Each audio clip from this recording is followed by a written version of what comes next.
अन्योन्य क्रिया से धनायन Na प्लस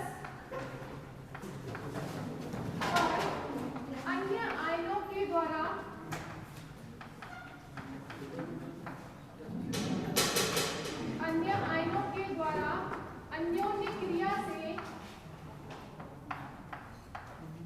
अन्योन्य क्रिया से उत्पन्न क्रिस्टल की अन्योन्य क्रिया से उत्पन्न क्रिस्टल की स्थितिज ऊर्जा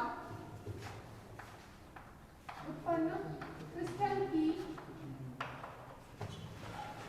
स्थितिज ऊर्जा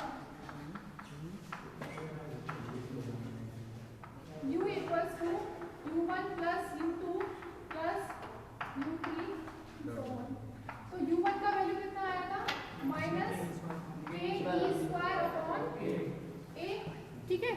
और ये कितने अणु हैं ऐसे 6Cl नेगेटिव जिनके साथ वो क्या करेगा कूलाम आकर्षण बल लगेगा। और उसके बाद 12 Na प्लस ऐसे हैं जिनमें Na प्लस और Na प्लस के बीच में कूलाम प्रतिकर्षण होगा।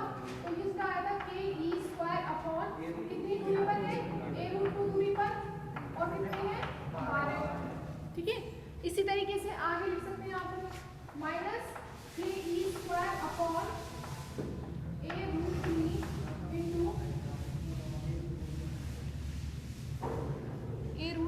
इंटू 8। तो इस जैसे आपने सेंटर में लिया था एक Na प्लस, ठीक है, वो निकटतम 6Cl नेगेटिव और 12 Na प्लस। उसके बाद क्रिस्टल में आगे जाएंगे तो और फिर से Cl नेगेटिव आएंगे और Na प्लस आएंगे, तो बाकी के Cl नेगेटिव आएंगे फिर 8 Cl नेगेटिव जो कितनी दूरी पर होंगे a√3 दूरी पर, ठीक है। फिर इसी तरीके से फिर 12 फिर आएंगे Na प्लस, तो फिर वो कितनी दूरी पर होंगे फिर आगे आगे टर्म आती जाएंगे, मतलब ये है, ठीक है। तो कुछ टर्म हमने निकाल ली है 2-3, अब इससे निकाल सकते हैं U इक्वल्स टू कॉमन आ जाएगा कुछ कितना आ जाए के ई स्क्वायर अपॉन ए, ठीक है। माइनस का ले लेते हैं बाहर कॉमन, तो यहाँ पर कितना बचेगा -6, ठीक है, 6 आएगा और यहाँ पर प्लस का 2 अपॉन 12 अपॉन √2, ठीक है, और -8 अपॉन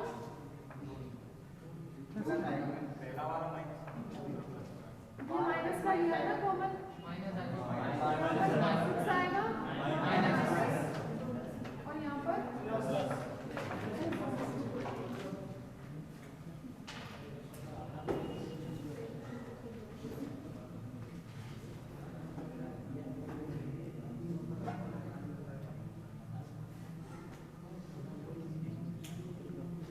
तो इसको हम ऐसे लिख सकते हैं U इक्वल्स टू माइनस के ई स्क्वायर अपॉन ए इंटू अल्फा, ठीक है। इसका मतलब अल्फा हमने किसकी जगह पर लिखा है इसकी जगह पर, तो ये कांस्टेंट होगा। अब इस कांस्टेंट के लिए यहाँ alpha equals to 6 minus 12 upon √2 plus 8 upon √3। ये जो कांस्टेंट है अल्फा, इसको कहते हैं मेडुलम कांस्टेंट या मेडुलम नियतांक।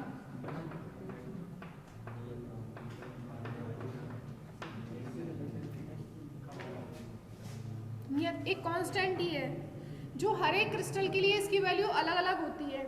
जैसे हम NaCl क्रिस्टल की बात कर रहे हैं तो NaCl क्रिस्टल के लिए इसका मान होता है 1.76।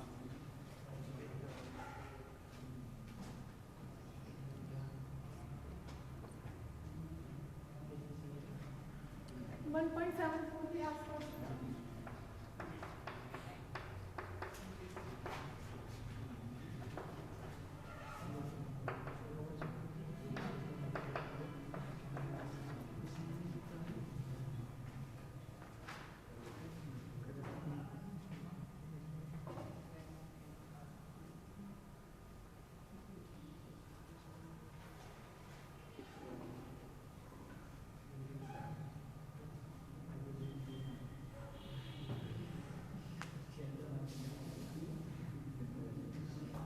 किसी क्रिस्टल लिख लिया पूरा।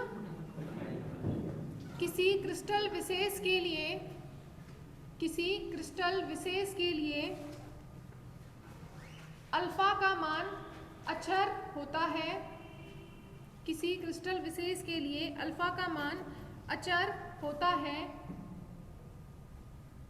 जो कि आयनिक क्रिस्टल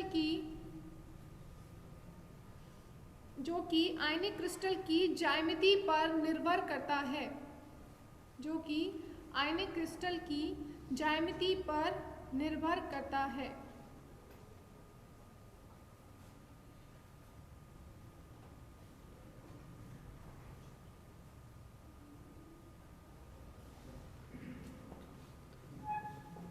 एक मोल NaCl जालक जिसमें N अणु हैं, यदि एक मोल NaCl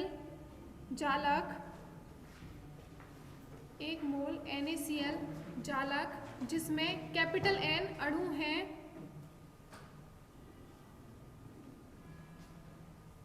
अतः एक मोल NaCl की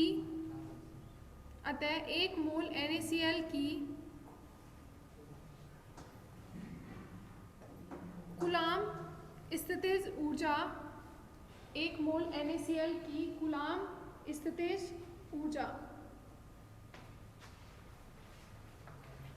U इक्वल्स टू कितनी हो जाएगी? यहाँ पर आ रहा है देखो स्थितिज ऊर्जा K alpha E square upon A, और यदि N मोल है तो ये हो जाएगा N K alpha E square upon A। N मोल के लिए कुल कूलाम ऊर्जा हो जाएगी N K alpha E square upon A, जहाँ K क्या है? कांस्टेंट है कूलाम वाला, 1/4 पाई एप्सिलॉन नॉट 9 × 10⁹ न्यूटन पर मीटर।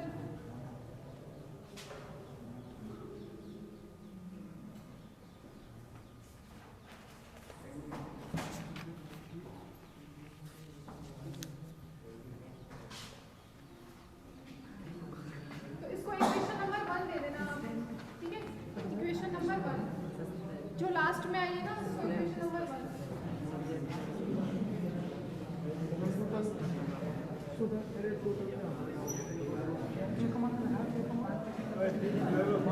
अब देखो जैसे मैंने आपको बताया था कि मेडुलर नियतांक जो होता है वो एक अचर राशि होती है और जिसका मान क्रिस्टल की ज्यामिति पर निर्भर करता है। और वैसे भी आपको समझ में आ रहा है कि किस पर निर्भर कर रहा है? √2, √3 इन वैल्यूज पर डिपेंड कर रहा है। इसका मतलब जब NaCl क्रिस्टल में एटम्स कहाँ पर है? कोनों पर लिए, हमने रचना ली है ना, तो कोनों पर लिए तो एक Na+ से इसकी दूरी, ठीक है, A है। अब यदि हम यहाँ पर अंतःकेंद्रित या फलक केंद्रित रहते हैं तो यहाँ पर और भी एटम्स आ जाएंगे, ठीक है, फिर उनकी वजह से भी आकर्षण प्रतिकर्षण होगा और उनकी दूरी भी चेंज हो जाएगी, तो यहाँ पर ये दूरियां भी चेंज हो जाएंगी। तो अल्फा का मान एक कांस्टेंट है जो कि इस पर निर्भर करता है, क्रिस्टल जालक की ज्यामिति पर निर्भर करता है। अब इसमें नेक्स्ट एक पॉइंट लिख लिया था कूलाम आकर्षण स्थितिज ऊर्जा, ठीक है। अब दूसरा लिखो कूलाम नहीं लिखना, प्रतिकर्षण स्थितिज ऊर्जा, प्रतिकर्षण स्थितिज ऊर्जा।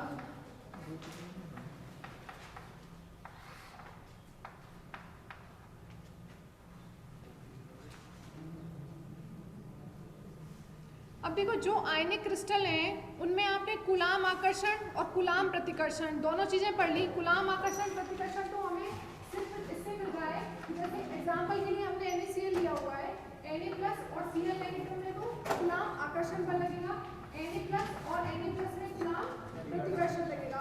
तो कूलाम आकर्षण प्रतिकर्षण अब ये कौन सा प्रतिकर्षण है?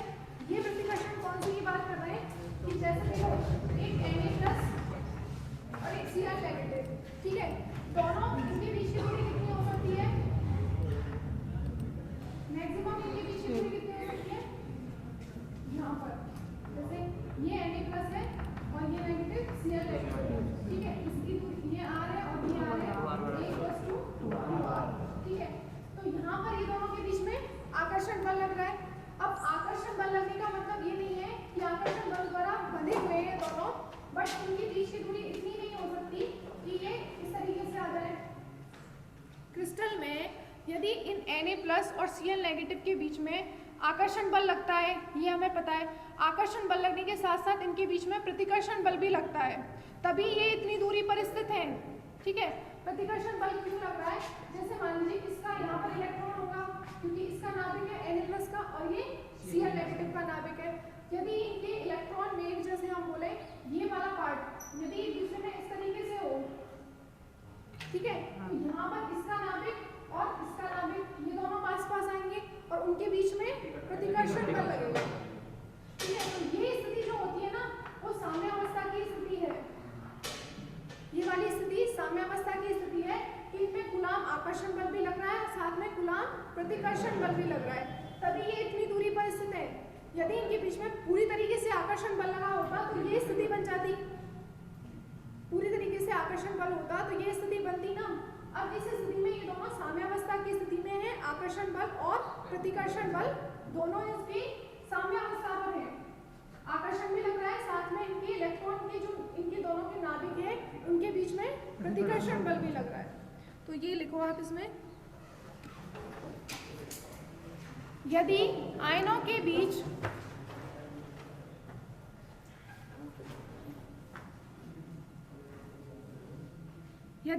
के बीच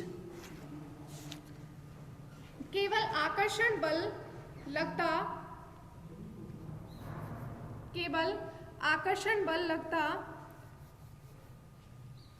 तो सभी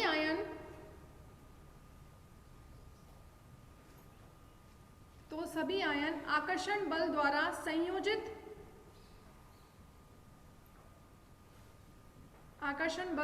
संयोजित होते,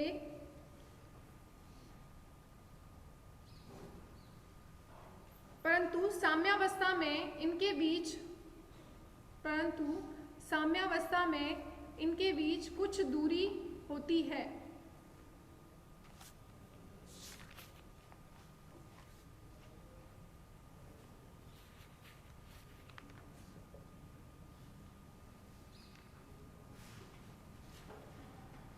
यह तभी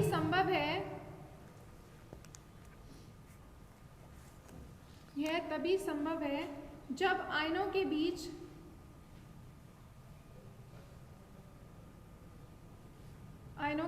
प्रभावी प्रतिकर्षण बल लगता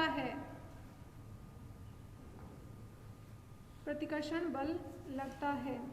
इस प्रतिकर्षण बल से संबद्ध ऊर्जा को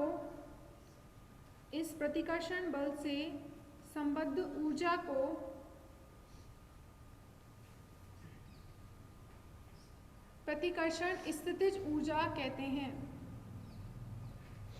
प्रतिकर्षण बल से संबद्ध ऊर्जा को प्रतिकर्षण स्थितिज ऊर्जा कहते हैं,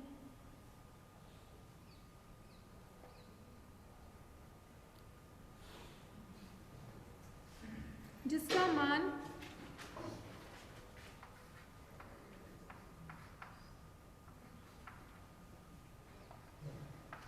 प्रतिकर्षण स्थितिज ऊर्जा U is proportional to inversely proportional to 1/r⁴n,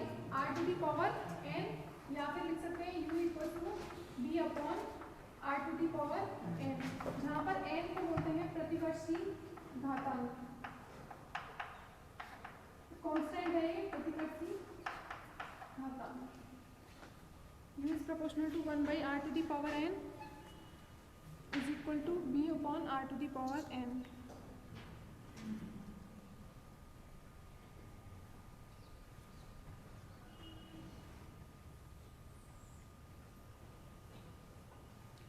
इसके बाद में साम्यावस्था में आयनों की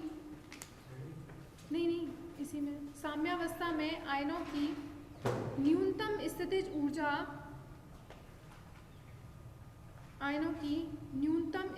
ऊर्जा क्रिस्टल की जालक ऊर्जा कहलाती है। न्यूनतम स्थितिज ऊर्जा क्रिस्टल की जालक ऊर्जा कहलाती है।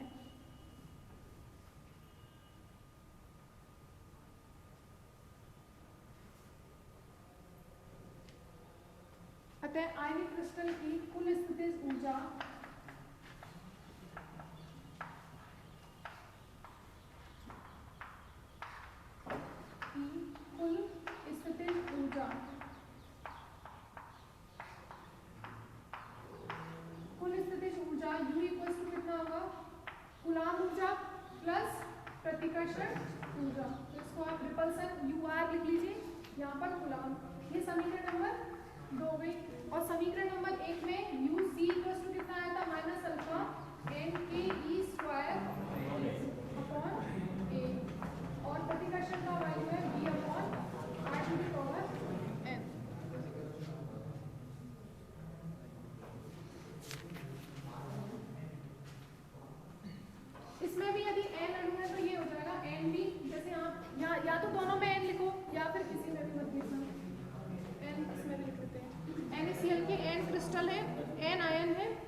था ना, ये एक मूल में n अणु है।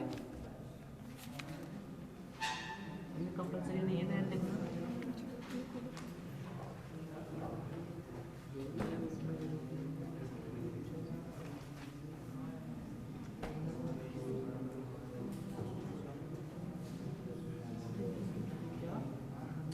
यहाँ पर एक लाइन और ऐड कर लेना, प्रतिकर्षण बल लघु परासी बल होते हैं। प्रतिकर्षण बल यहाँ तक लिख लिया आपने समीकरण नंबर। उसके बाद यहाँ एक लाइन लिख देना, प्रतिकर्षण बल लघु परासी बल होता है।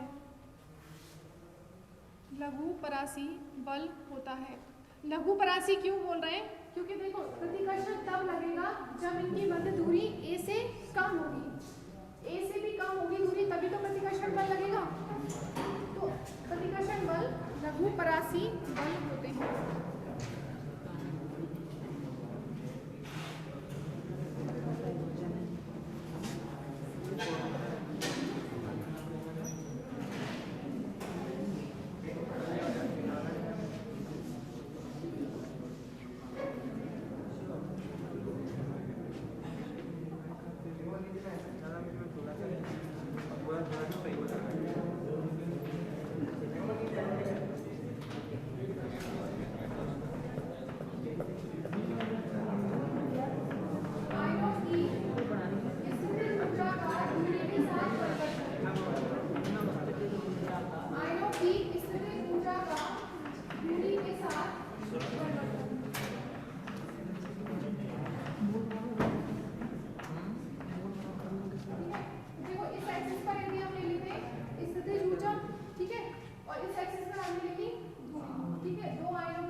साम्यावस्था पर R = A पर स्थितिज ऊर्जा का मान न्यूनतम होता है। तो मैंने आपको एक लाइन लिखवाई थी ना, साम्यावस्था में आयनों की न्यूनतम स्थितिज ऊर्जा को ही चालक ऊर्जा कहते हैं। ये ग्राफ बना लो, साइड में ही बना लेना, आयनों की स्थितिज ऊर्जा का दूरी के साथ परिवर्तन।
दो आयनों की स्थितिज ऊर्जा का ये वक्र, दो आयनों की स्थितिज ऊर्जा का दो आयनों के बीच की दूरी A से कम होगी तो प्रतिकर्षण होगा, और A से आसपास एरिया की ज़्यादा होगी तो आकर्षण होगा।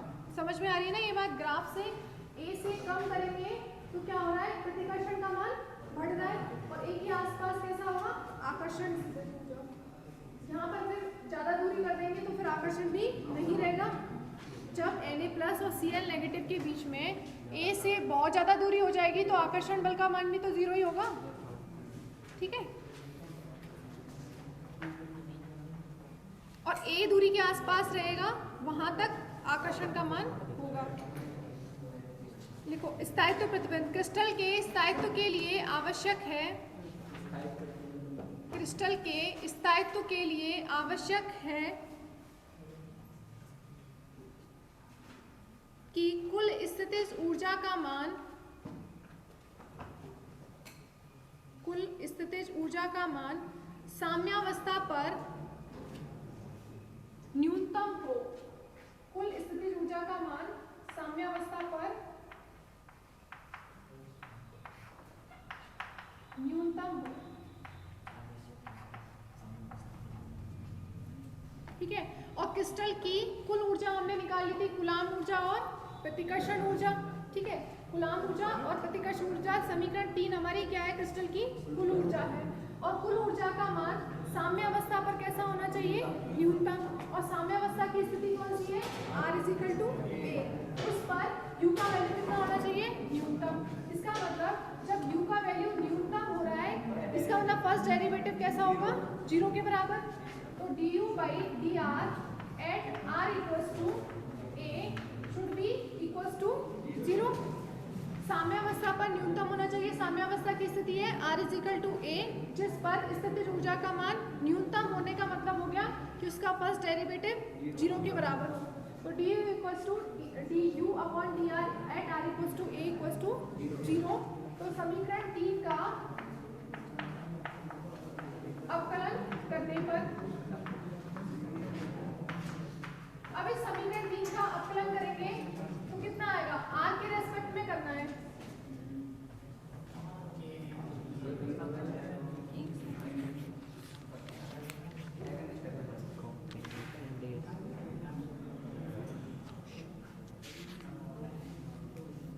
यहाँ पर ना इसको r ही रखो आप, ठीक है। r=A लिया था ना वहां पर,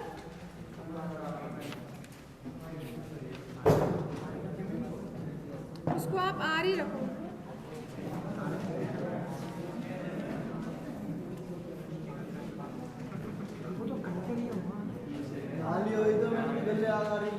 R ही लिया था ना, हाँ, तो उसको R ही रहना।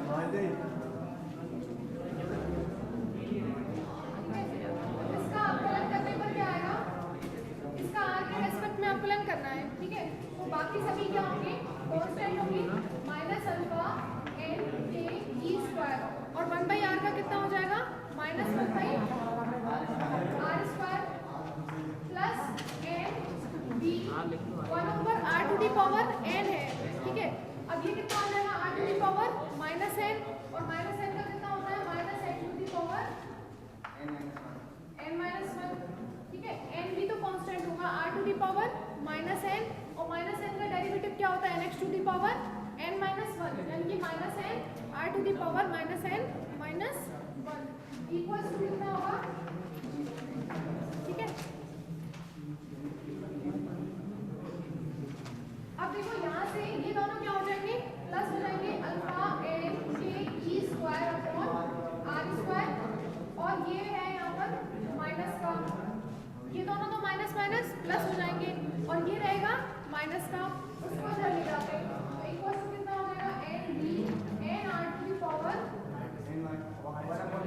इसको ना ऐसा लिख सकते हैं।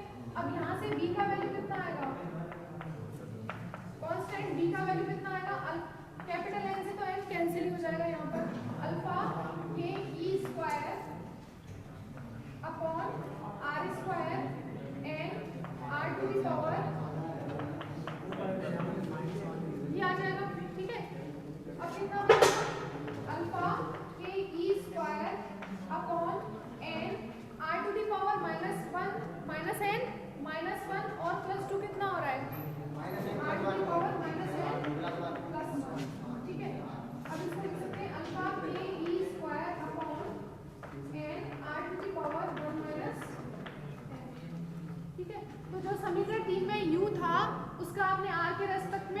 अवकलन किया है 1/r का -1/r², 1/r to the power n जो था उसका nx to the power n-1 से लिया है अवकलन इक्वल्स टू रखा 0 के।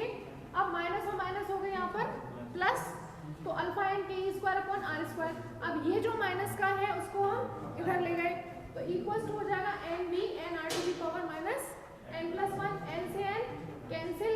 अब निकाला यहाँ से कांस्टेंट b का वैल्यू, कितना आ रहा है अल्फा के square upon r square n r to the power minus n plus, कहाँ पे नहीं आर में ही निकाला था, बाद में फिर आर इज इक्वल टू ए ही रखना है।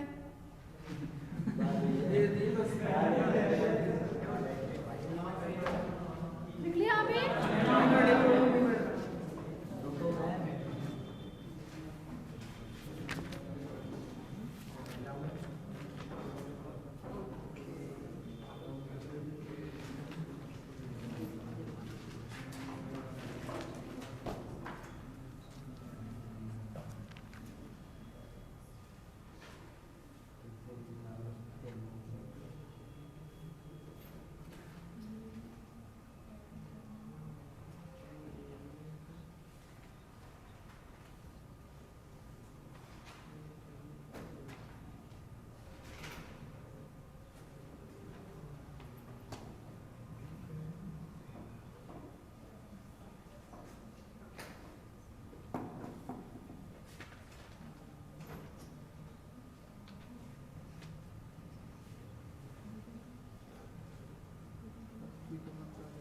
अब तो लिख लिया।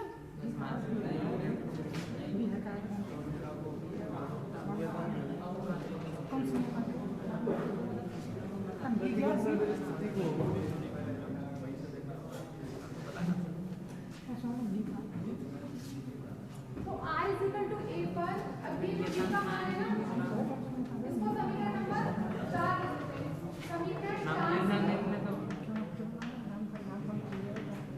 b का मान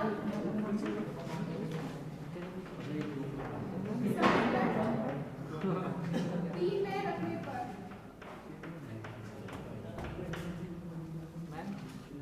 डी का नेता का नाम क्या है? कांस्टेंट लिया था, इसका तो कोई नाम नहीं है। आपने प्रतिकर्षण ऊर्जा लिखी थी ना, u r is proportional to 1/r to the power n, ठीक है। तो यहाँ पर ये b कांस्टेंट था, इक्वल्स टू था b upon r to the power n। अब इस समीकरण 4 के b का मान समीकरण 3 में रखने पर, और समीकरण 3 क्या थी, u equals to minus alpha n के e square upon r plus b upon r to the power n, ठीक है। तो इसमें यदि आप b का मान रखते हैं तो यहाँ पर कितना आएगा माइनस अल्फा n के e square upon r plus b का वैल्यू है अल्फा के e square upon n r to the power 1 minus n, ठीक है। अल्फा के e square upon n r to the power 1 minus n, और यहाँ पर भी क्या आ रहा है, इस b का वैल्यू रखने के बाद एक और r to the power n बच रहा है यहाँ पर, ठीक है। तो अब इसमें से क्या कॉमन ले सकते हैं,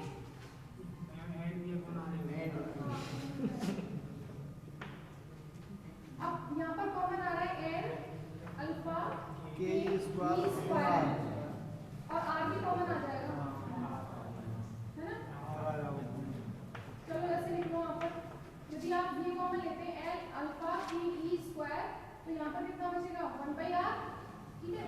और यहाँ पर कितना बच रहा है n अल्फा के e स्क्वायर, तो अपॉन में n r to the power minus n और एक r to the power n cancel हो गया, कितना बचेगा r बचेगा। चलो इसको लिख लेते हैं 1